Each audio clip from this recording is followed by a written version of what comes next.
नमस्कार dear students, आप सभी का बहुत बहुत स्वागत है आईएएस के हमारी नॉलेज लेक्चर सीरीज में। आज हम आ गए हैं हमारे लेक्चर नंबर 23 पर। कैसे हैं आप सभी? उम्मीद करता हूं सीरीज को बहुत एंजॉय कर रहे हैं। अभी तक के पूरे 23 लेक्चर्स कितने स्टूडेंट्स ने देख लिए? सबसे पहले तो आप ये कंफर्म करो। Come on, I am waiting for your reply. इस सीरीज का और इस प्लेलिस्ट के पूरे 23 देख लिए या नहीं, ये बताइए। आते ही सेशन को लाइक और शेयर करें, अपने साथियों के साथ हमारे चैनल से जुड़ें, सब्सक्राइब करें, हमें बहुत खुशी होगी और ये सपोर्ट हमें आपसे चाहिए। तो आज हम आ गए हैं साइंस और टेक्नोलॉजी के 8वें लेक्चर पर। आज से हम इसी में एक नया कॉन्सेप्ट शुरू कर रहे हैं, करंट डेवलपमेंट्स। यानी अभी मौजूदा जितने भी साइंस और टेक्नोलॉजी में नए नए विकास क्रम चल रहे हैं, करंट अफेयर्स हो रहे हैं, ये भी तो कवर करना पड़ेगा।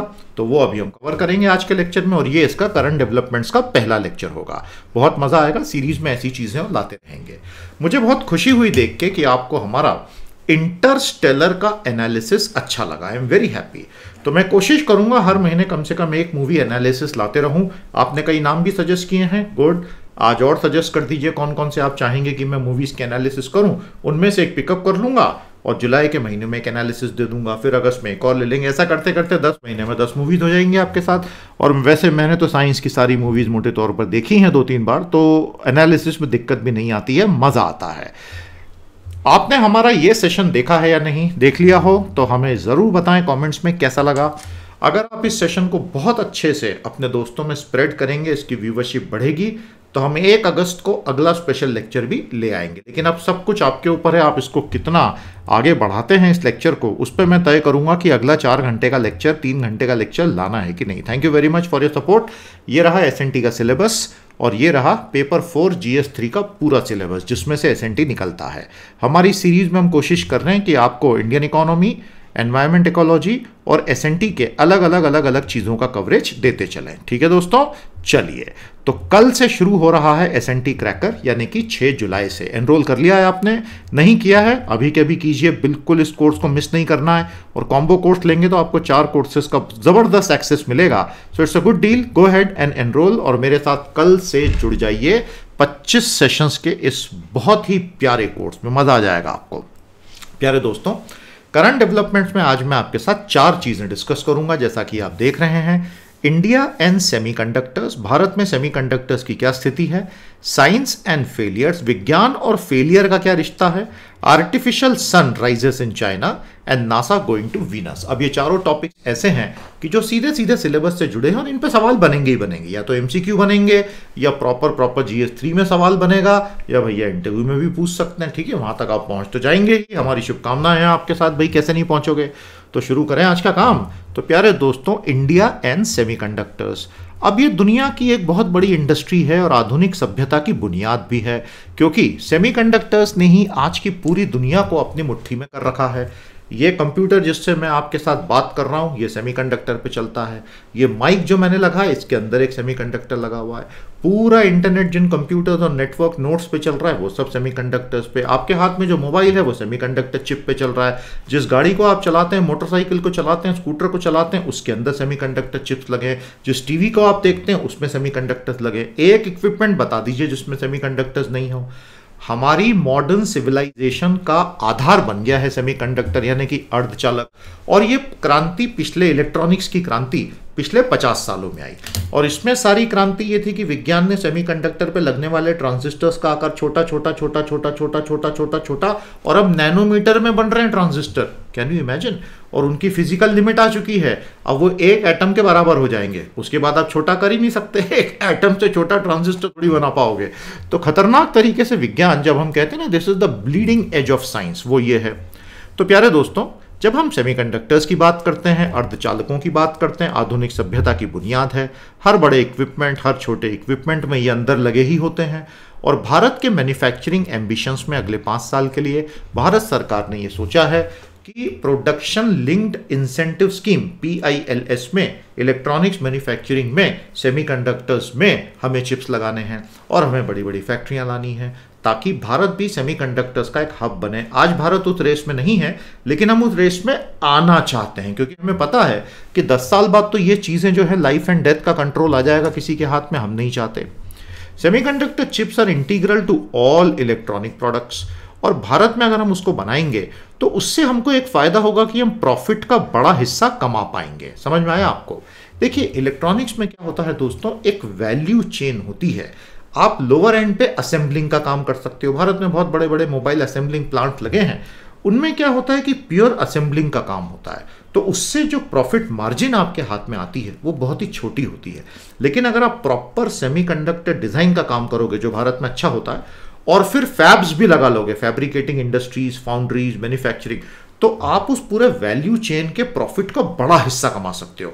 तो प्रॉफिट का बड़ा हिस्सा कमाना ये हर बिजनेस प्लान का बहुत बड़ा हिस्सा होना चाहिए। आज हम वो नहीं कर पा रहे हैं, and that is what the government now wants कि नेट वैल्यू एडिशन हम बढ़ाएं, जिससे हमारा lower end of the value chain से थोड़ा हम ऊपर निकलें। भारत सरकार ने 2021 में जो अलग अलग प्रोडक्शन लिंक्ड इंसेंटिव स्कीम्स लाई हैं, कोशिश यही है, सफल होगी कि नहीं 5 साल के बाद ही पता चलेगा, कि भाई भारत में हम ये बनाना शुरू करें और 2025 तक वैल्यू एडिशन 35 से 40% तक पहुंच जाए, हमारे इंपोर्ट्स भी थोड़े से कम हो जाए। इसके पीछे का एक बहुत बड़ा सामरिक कारण भी है। सेमीकंडक्टर क्योंकि हर बड़ी चीज में स्ट्रेटेजिकली इंपॉर्टेंट हो गए हैं, तो अब कोई भी देश किसी दूसरे पर निर्भर नहीं करना चाहता। अब जैसे क्या हो गया, ताइवान की एक कंपनी है, Taiwan semiconductor manufacturing company TSMC, अब वो दुनिया की नंबर 1 कंपनी बन गई है, सबसे बड़ी सप्लायर बन गई है। और वहाँ के जो फैब्स हैं, वहाँ की जो फैक्ट्रीज हैं जिसमें काम होता है, उतना अच्छा काम इंटेल भी नहीं कर पा रहा है, अमेरिका वाला। तो उसने ताइवान को एक ऐसा एज दे दिया है कि लोग भौचक के देख रहे हैं कि ये कैसे कर लिया। उसका एक बड़ा कारण रहा कि TSMC के जो चेयरमैन है, उन्होंने साल दर साल अपने रेवेन्यू का बहुत बड़ा हिस्सा रिसर्च और डेवलपमेंट में डाला है। और ये खेल तो पूरा का पूरा R&D का है। आप समझिए ना, this is the bleeding edge of science, you are reducing the size of the transistors you can etch on a particular silicon chip. तो इसमें तो सिवाय R&D के तो कोई खेल ही नहीं है। और उसने हाल ही में इंटेल से बेहतर चिप्स बना के जब दिखाई थी, तो दुनिया को बहुत बड़ा झटका लगा कि यार ये तो खेल ही अजीबोगरीब हो गया है। आप समझ रहे हैं? और चाइना जो है वो बहुत ही ललचाई नजरों से उसकी तरफ देख रहा है। चाइना तो वैसे भी ललचाई नजरों से ताइवान की ओर देखता ही है, and TSMC is one more reason. अगर आप देखेंगे सेमीकंडक्टर जो इंडस्ट्री होती है ना, उसका पूरा ढांचा क्या है, तो उसमें आपको बहुत साफ साफ ये दिखाई देगा दोस्तों कि इसमें बहुत अलग अलग पिलर्स हैं। एक होता है चिप डिजाइनिंग का, एक होता है एक्चुअल चिप बनाने का, और एक होता है फाइनल पैकेजिंग, असेंबली और उसको मार्केट में बेचने का। और सभी के लिए अपने रूट सप्लायर्स होते हैं। तो ये काफ़ी वाइब्रेंट इंटरनेशनल इंडस्ट्री है, 450 से 500 अरब डॉलर सालाना की, जिसमें दुनिया के बड़े बड़े देशों का बहुत दखल है। अब भारत सरकार चाहती है कि भारत का भी दखल इसमें बने, क्योंकि हमारे यहाँ कुछ डेडिकेटेड चिप तो हैं, जैसे एक स्पेस रिसर्च के लिए एक डेडिकेटेड चिप मेकिंग फैक्ट्री है वगैरह, लेकिन उससे हम कंज्यूमर इंडस्ट्री में आगे नहीं बढ़ पा रहे हैं। यहां मैंने आपको सेमीकंडक्टर्स के बारे में कुछ बेसिक जानकारी वैज्ञानिक दी है, इसको पढ़िएगा। कंडक्टर्स और इंसुलेटर्स के बीच के सेमीकंडक्टर्स होते हैं, इसीलिए तो नाम है सेमीकंडक्टर। समझ में आया? और जो एलिमेंटल है, यानी प्रकृति में जो मिलते हैं, सिलिकॉन और जर्मेनियम, ये सबसे प्रसिद्ध बेसिक एलिमेंट है जो सेमीकंडक्टर की प्रॉपर्टी लिए हुए है। और दुनिया भर के माइक्रो प्रोसेसर चिप्स आजकल इसी से ही बनती हैं। तो इसके बारे में अच्छी जानकारी है, इसको पढ़िएगा, अपने नोट्स बनाइएगा दोस्तों। तो जब हम फाउंड्री की बात करते हैं, मतलब बेसिक जहां पर सारा काम होता है, बनता है फिजिकली, इसको कहते हैं फाउंड्री, फैब भी कह सकते हैं। उसमें सबसे पहला नाम ही आपको ताइवान वाले का दिखेगा। वो अपना R&D कर करके पिछले 15 साल में इतना आगे निकल गया है दुनिया में कि लोगों को ये समझ में आ गया कि यार तरीका यही है। फिर उसके बाद power semiconductors, tier 1 supplier, vehicle OEM यानी ओरिजिनल इक्विपमेंट मैन्युफैक्चरर्स। अब आपको एक बहुत मजेदार बात बताता हूं। प्रेसिडेंट डोनाल्ड ट्रंप ने पिछले कुछ सालों में जो ट्रेड वॉर चलाया, उस व्यापार युद्ध में उन्होंने ऐसी ऐसी शर्तें लगाई कि भाई अमेरिका के डिजाइन किए हुए चिप्स को कोई दूसरा नहीं खरीद सकता, ये नहीं कर सकता, वो नहीं कर सकता, क्योंकि चाइना पे लगाम कसना था। अब उसका एक दुष्परिणाम ये हो गया कि खुद अमेरिका की बड़ी बड़ी कंपनीज को सेमीकंडक्टर चिप्स की किल्लत होने लग गई है, and the supply of semiconductors to American companies has gone down, thereby shutting down many production lines. Once again the world is interconnected, ये फिर से साबित हो गया। और अब धीरे धीरे चीजें 6 महीने में ठीक होंगी, लेकिन प्रोडक्शन बहुत सफर हुआ, क्योंकि कंपनीज को सब कुछ पैंडेमिक के रिकॉन्फिगर करना पड़ गया था। अब फिर से जैसे डिमांड बढ़ी, तो बहुत सारी ऑटोमोबाइल कंपनियों को ये लोग चिप ही नहीं सप्लाई कर पा रहे हैं। समझ में आ रहा है ना आपको? तो एक बहुत स्मूथली चलती हुई ग्लोबल चेन में आप अगर एक जगह अड़ंगा डालते हैं, तो उसका आगे बहुत असर आता है। तो भारत क्या बनाने की कोशिश कर रहा है? इनिशियली जैसा मैंने आपको बताया, अरबों डॉलरों का निवेश लगेगा हाई एंड सेमीकंडक्टर स्मार्टफोन वाले बनाने में। भाई आज जो दुनिया में हम ये बिल्कुल सरल से स्मार्टफोन्स यूज करते हैं, इन स्मार्टफोन्स में जो चिप लगे हैं वो दुनिया के सबसे एडवांस चिप है। सोचिए ना, आप एक पूरी दुनिया अपने हाथ में कैरी करते हैं, आप रियलाइज नहीं करते हैं कि इसमें क्या क्या आपको मिल गया। You are carrying the world with you. इसमें लगे हुए चिप्स सबसे कॉम्प्लेक्स, सबसे एडवांस्ड और सबसे सुपर फाइन क्वालिटी के होते हैं। वो बनाना आज भारत के बस के बाहर है। तो हम फिलहाल जो है असेंबली, टेस्टिंग, मार्किंग और पैकेजिंग बिजनेस में आने वाले हैं, ATMP बिजनेस। इसमें कौन सी कंपनियां होती हैं? जो ऑटोमोबाइल्स के लिए, मेडिकल डिवाइसेस के लिए चिप बनाती हैं। समझ में आया आपको? तो इसमें सेमीकंडक्टर फैब्स जो होते हैं वो 28 नैनोमीटर या थोड़े छोटे के लिए सरकार ने एक्सप्रेशन ऑफ इंटरेस्ट बुलवाया था। अभी हम एकदम से सेमीकंडक्टर फॉर मोबाइल फोन्स के लिए नहीं जाएंगे। समझ में आ गया आपको? सरकार ये भी बोल रही है कि भैया अगर कोई बहुत बड़ी सेमीकंडक्टर कंपनी भारत में आके पूरा व्यापार शुरू करेगी तो हम उसको $1 अरब तक की मदद दे सकते हैं। अब मैं आपको बहुत मजेदार बात बताऊं, even $1 billion is nothing for a modern semiconductor fabricating foundry और फैक्ट्री। ये तो कई अरबों डॉलरों का निवेश मांगता है। ये इतना कॉम्प्लेक्स और महंगा कैपिटल इंटेंसिव प्रोजेक्ट होता है, तो सरकार एकदम से बड़े प्लेयर्स को तो शायद नहीं ला पाएगी, लेकिन फिर भी।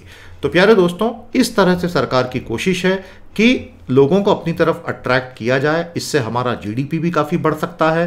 ताइवान ने भी ये बात बताया कि भाई जो रेट ऑफ ग्रोथ हमारा चल रहा है उसमें हमारे इन व्यापारों का बहुत बड़ा रोल रहा है। इन्वेस्ट इंडिया नाम का भारत सरकार का पूरा पोर्टल है FDI FPI के लिए। उसमें यह है scheme for promotion of manufacturing of electronic component and semiconductor specs. परीक्षा के लिए याद रखिएगा। और ये पूरा का पूरा जो है प्यारे दोस्तों आप देख रहे हैं स्पेक्स की जानकारी है। और इसमें सरकार का वही कहना है कि हम चाहते हैं कि भारत में सेमीकंडक्टर मैन्युफैक्चरिंग शुरू हो। आ गया समझ में? तो ये था हमारा पहला सेमीकंडक्टर का। इसके ऊपर सवाल बिल्कुल बनेंगे क्योंकि सरकार की कोशिश है, हो सकता है 2030 तक हमको इसमें कोई ब्रेक थ्रू मिले, प्रोवाइडेड हम इसमें कंसिस्टेंटली जाएं। अब आपको एक बहुत इंपॉर्टेंट चीज बता दूं प्यारे दोस्तों कि साइंस और टेक्नोलॉजी के क्षेत्र में वो देश आगे बढ़ते हैं जहां 20 साल, 30 साल, 40 साल लगातार इन्वेस्टमेंट होता है। ये 20-30 महीने का खेल नहीं होता है।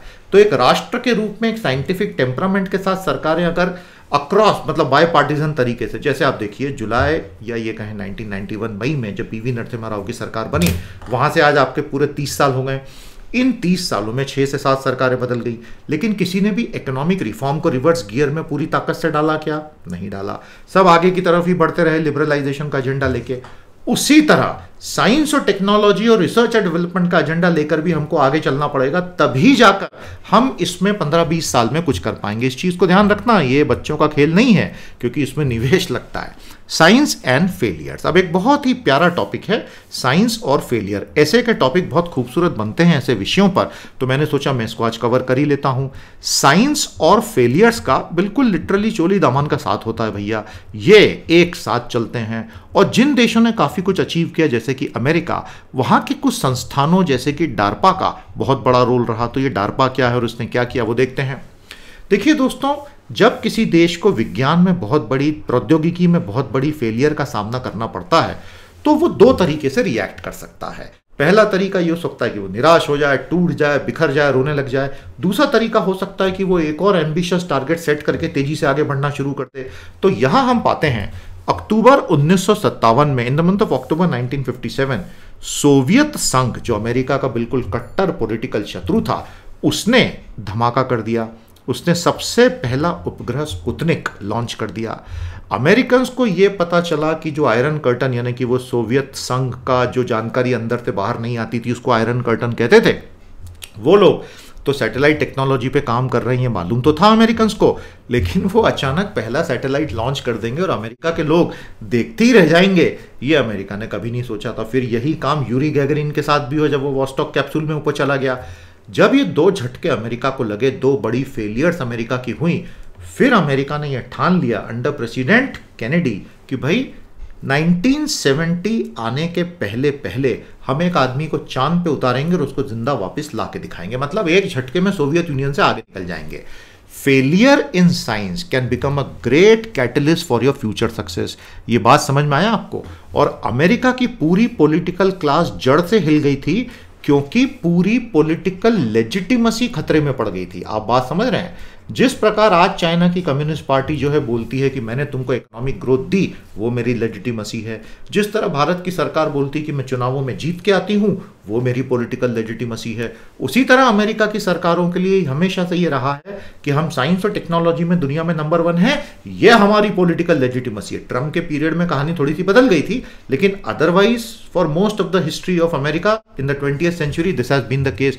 तो जो झटका लगा तो उन्होंने कहा कि भाई ये तो बहुत गलत हो रहा है, तो अब हमको तो ऊपर जाना ही पड़ेगा। और अमेरिका का रिस्पॉन्स यही था। प्रेसिडेंट आइजनहावर ने 1958 में आरपा क्रिएट किया, एडवांस रिसर्च प्रोजेक्ट एजेंसी, और उसका काम था कि भविष्य की तैयारी में लग जाओ भैया। और आरपा आगे चल के बन गया DARPA, defence advance research project agency.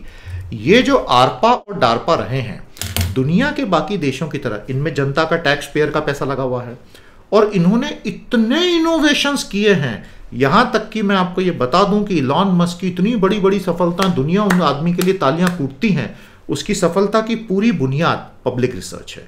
Public research है ना, सरकारी फंड से, टैक्स पेयर के फंड से जो कई दशकों तक बेसिक रिसर्च हुई, बेसिक पेटेंट्स आए, बेसिक इनोवेशन हुई, उन कंधों पे चढ़ के ये लोग आगे बढ़े।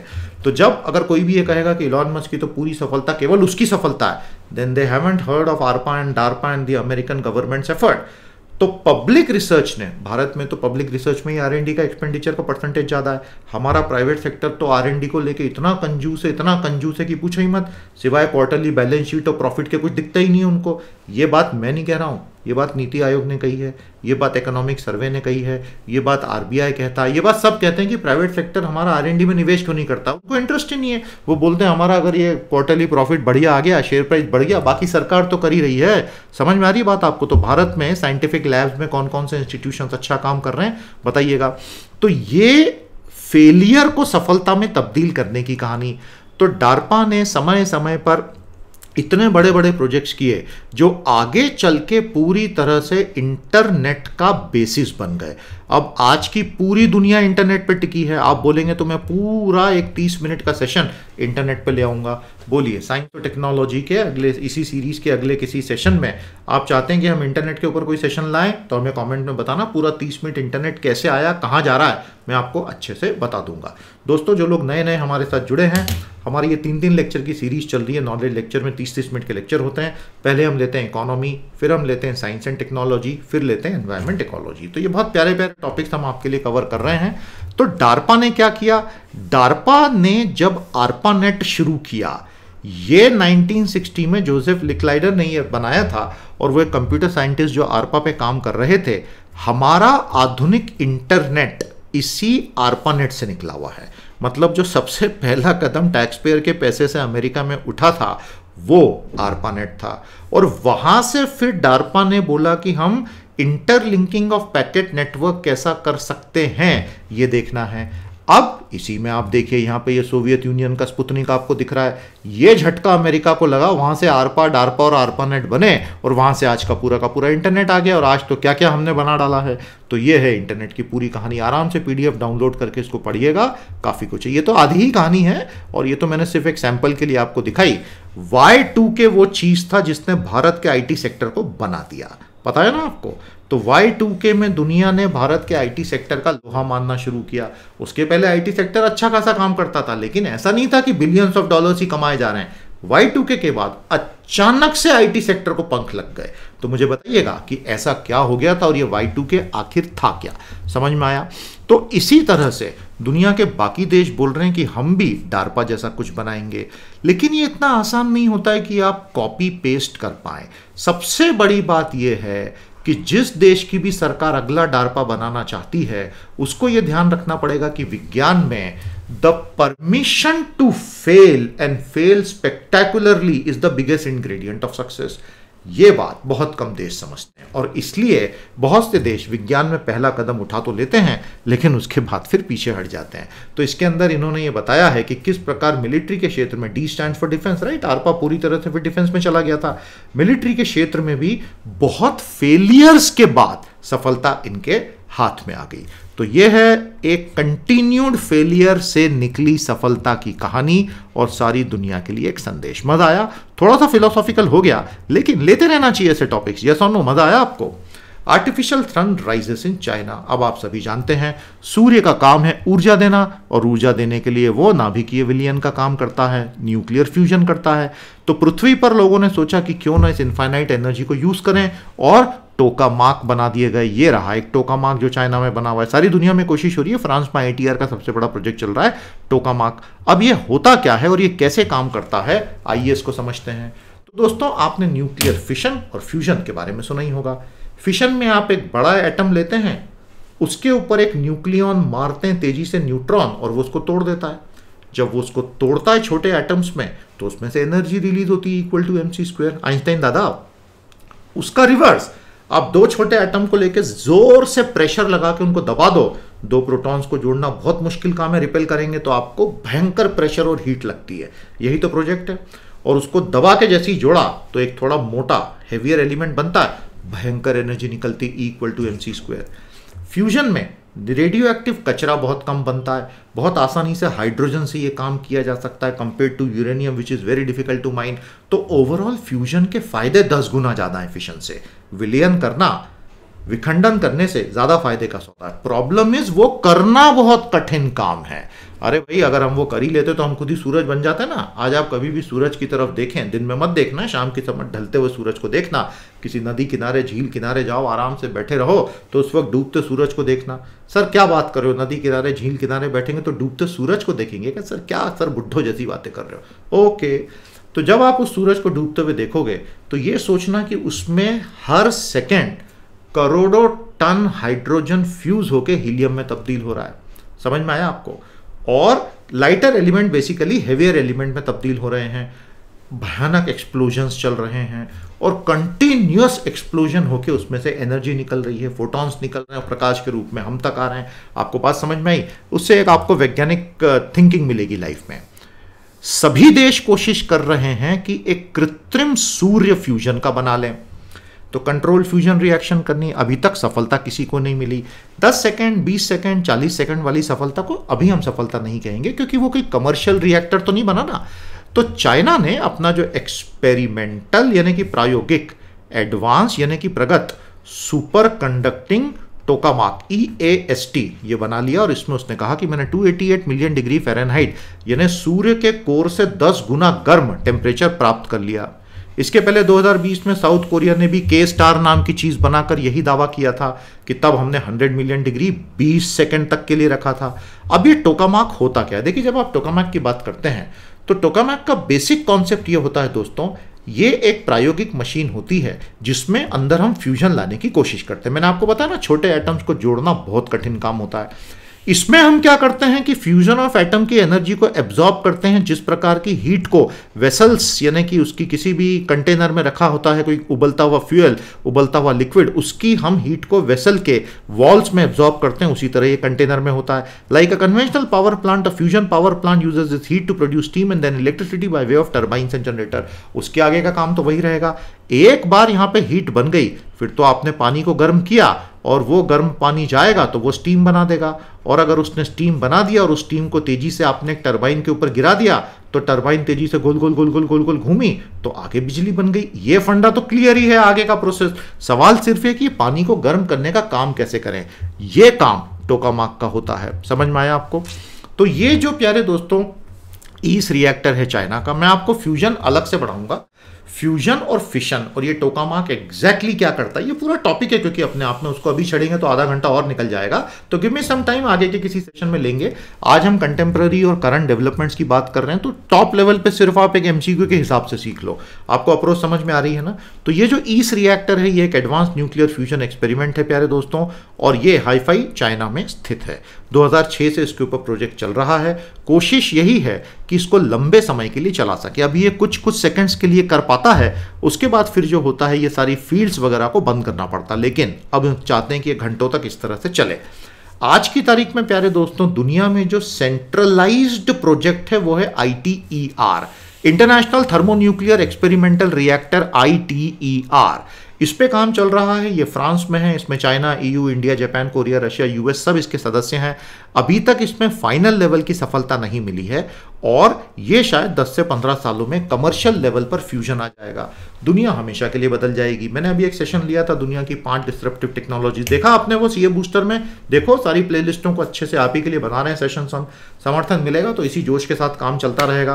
प्यारे दोस्तों जिस दिन कमर्शियल कोल्ड फ्यूजन आ गया, कोल्ड फ्यूजन मतलब एक हमारे घर में बैठे हुए एक मशीन लेके बैठे कोल्ड फ्यूजन, यानी हमारे घर में भी हम कर सकते हैं, उस दिन दुनिया में सब बिजली की समस्या खत्म हो जाएगी।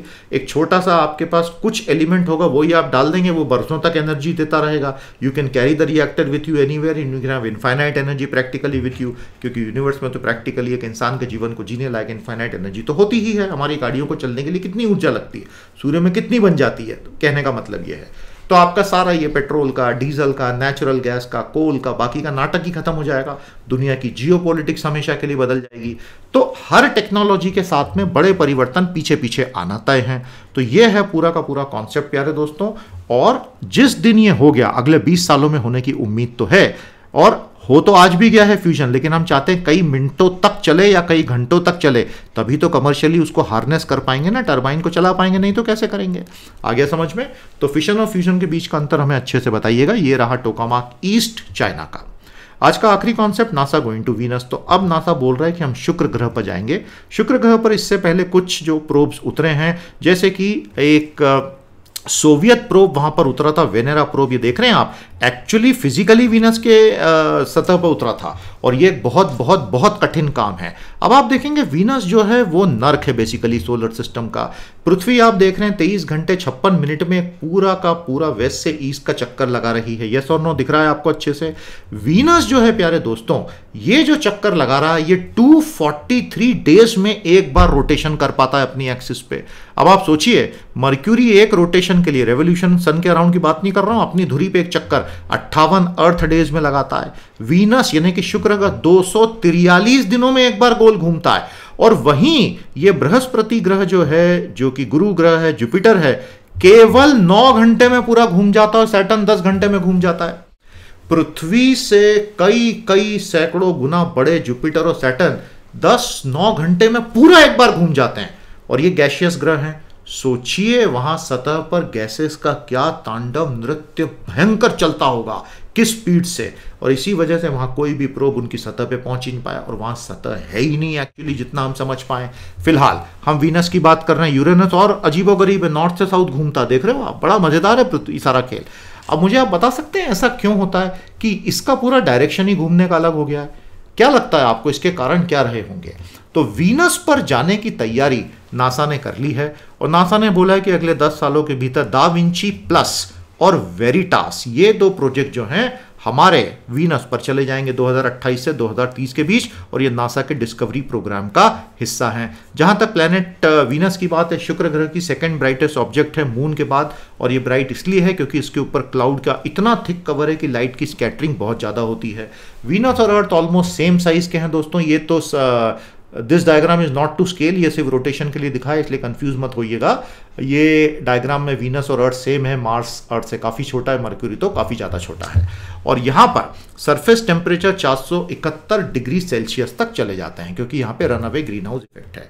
तो वीनस बहुत ही बदनसीब ग्रह रहा है। वहाँ कार्बन डाइऑक्साइड का उत्सर्जन इस प्रकार से हुआ कि इतनी हीट ट्रैप हो गई कि बहुत मोटी चादर बन गई वहाँ पे, जिससे प्रेशर बहुत बढ़ गया और आने वाली हीट बाहर जा नहीं पा रही है। तो 471 डिग्री का run away green house effect हो गया। तो इसका मतलब सतह पर उसके कुछ किलोमीटर ऊपर नीचे तक तो किसी तरह का जीवन होने का, हमें ज्ञात जीवन होने का कोई संभावना है ही नहीं। तो इसीलिए इसको कहते हैं हेल इन दी सोलर सिस्टम। तो क्या पृथ्वी पे कभी रनअवे ग्रीन हाउस इफेक्ट आएगा? अभी तो उसकी कोई संभावना नहीं है। हम कितना भी और ग्रीन हाउस गैस का इमिशन कर लें, रनअवे ग्रीन हाउस इफेक्ट अभी पृथ्वी पे कई लाखों सालों तक आने की संभावना या हजारों सालों तक आने की संभावना बिल्कुल भी नहीं है। अभी उतना ज्यादा कार्बन डाइऑक्साइड और थिक ब्लैंकेट नहीं बना है।